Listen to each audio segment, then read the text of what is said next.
Hi guys, so in this video I'm going to be sharing 9 Google Mail settings that would help you optimize your productivity as a small business owner, as a virtual assistant. If you're someone that uses Google Mail a lot, these settings would help skyrocket your productivity. So let's deep dive into it. First tip is increasing your cancellation period, right? When you send an email, you might have a need to, of course, unsend the email. Maybe you saw a typo, but it was too late. You've already clicked on send, right? So you want to be able to increase the time it takes for Google to actually send that email. So what you want to do is simply go to settings, click on see all settings. You would be on general. It automatically take you to the general settings. All right, so you navigate to undo send, and then you click on the number of seconds there. It is set to 5 on default. Then you click to change it to 30 seconds. That is the max number of seconds you're going to get, and then you would be able to increase your cancellation period to 30. Don't forget to scroll down to click on save settings.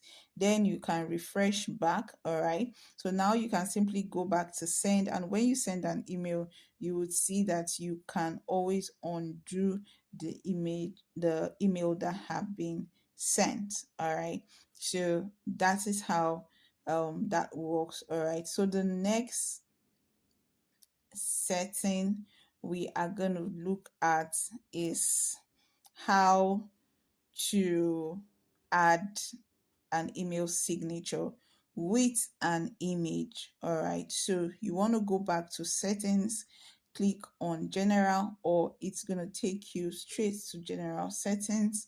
Then you scroll down, navigate to the bottom, and you will be able to see um add signature. You'll be able to see create new signature. So right on signature there, you click on create new. A pop-up will come up, and you enter the name of the signature. So this is just the name of the signature. It's not the name that will be appearing as your signature. So you can call it whatever name. I'm just going to be calling this signature. All right, so once I enter signature, I click on create.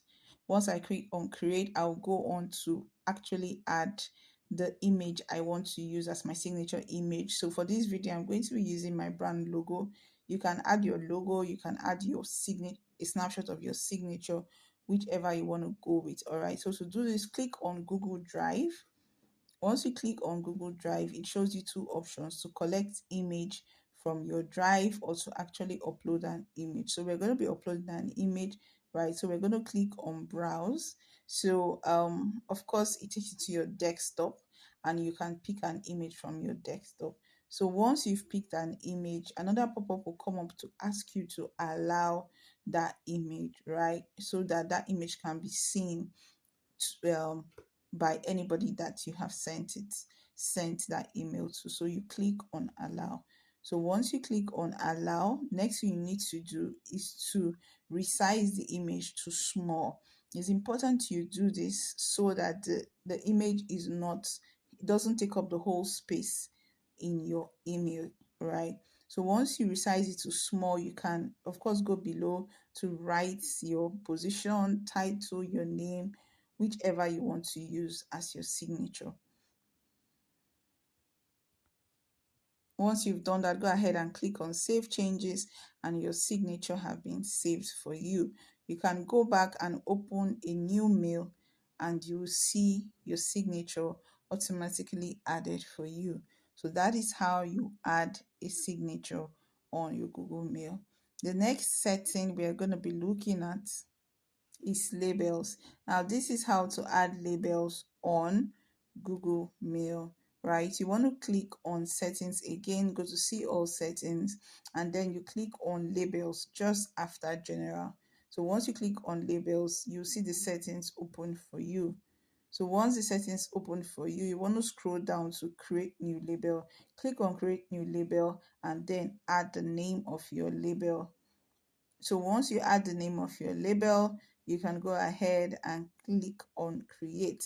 So you can see that label is created for you. So for this video, I'm just going to create a couple of labels: work, job, and other. After creating the label, you'll be able to see it at the right hand side of your Gmail application. All right, so you can see mine: industry news, job updates, and work. All right, so that is how you create labels. Now you can always move your emails within these labels, making it easy for you to sort through and ensure that you read every email. Now the next setting we're going to be looking at is creating filters. Filters help you organize your emails such that you can organize both incoming and already existing emails to categories that you can always look at and go through quite easily. So the next thing you want to do to create filters within your email is to go ahead and click on filter and block addresses within the settings.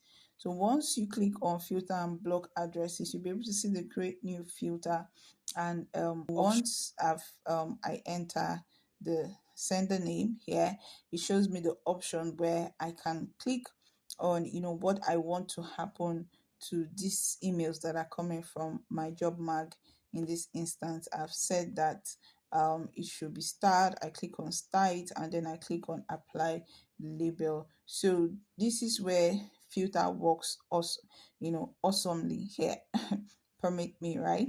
You can simply click on labels and then choose the label that you want all the emails coming in from your sender name to go to. So whenever emails coming from my job mark, they will be categorized within the job updates label, and also all the previous emails that have come in from my job mark would also be categorized within the job updates label.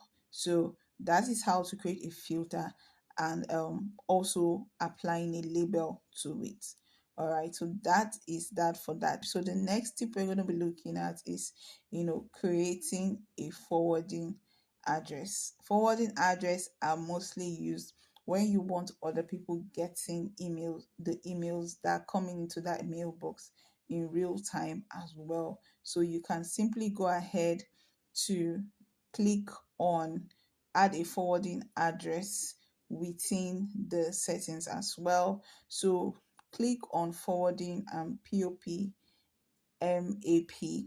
All right, and then within it you click to add a forwarding email. It's gonna enter for this email winniegem.com, and then of course I'm gonna click on add. All right, so Google brings up a pop-up asking you to verify your account, right? So you have to re-enter your password again just to be sure that you are the one forwarding these emails, right? So once you've entered your password again, Google is also going to send a confirmation mail to the person that will be receiving that forwarding email. So once they confirm that they are the ones that have, of course, obliged that you send them a forwarding email, then that forwarding email is going to be added to your account and they will be able to receive whatever email forwarded to them. All right, so the next thing we're going to do is to add that forwarding email within our filters, right? So we're going to head back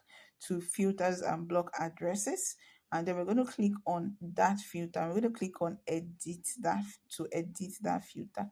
So when you click on edit, then you can of course go ahead. You've already seen that filter, it's already enabled to only filter out my job mark email. So click on continue and then select forwarding emails as well. So once you select forwarding emails, you can now choose the email that you have already added as a forwarding email. So once that is done, you have also added a forwarding email to within that filter. So every time my job mark sends a mail, not only is it categorized within job updates, but it's also going to be pushing that same email to the email that have been added in the forwarding address. So that is how to add a forwarding address and also add it within a filter.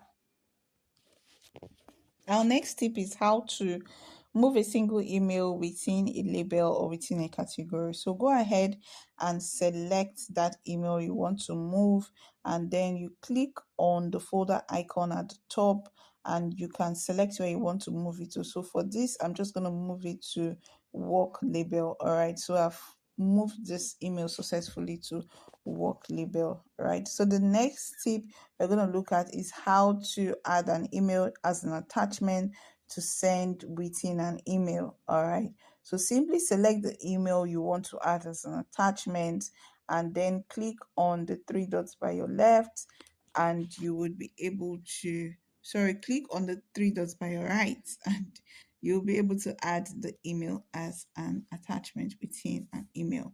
All right, so the next tip we're going to look at is how to set an email expiration when sending an email. All right, so to set an email expiration or to set an expiration date when sending an email is to turn on the confidential mode on your email settings, right? So once you open your email, look below to see the confidential mode icon. It's like a padlock sign, right? So once you click on it, it brings up a pop-up and you can select how long you want that email to stay until it's before it gets expired, right? So you click on the drop down and select the period. So I'm just going to select a period here, and once you've done that, you can click on save. So once you click on save, you would see that when you send that email would only remain in your recipient's inbox just only for the duration you have set it to remain there. So that's our 9 settings to help you max, your productivity at work. All right. So if you have more tips and settings that we probably didn't cover, you can share with me, share with us. And also, we want to hear how you use these settings and how they are helping you in your workplace. Thank you so much for watching this video. If you like to see more of this, simply click on the video at the top to see more of this kind of content. Cheers.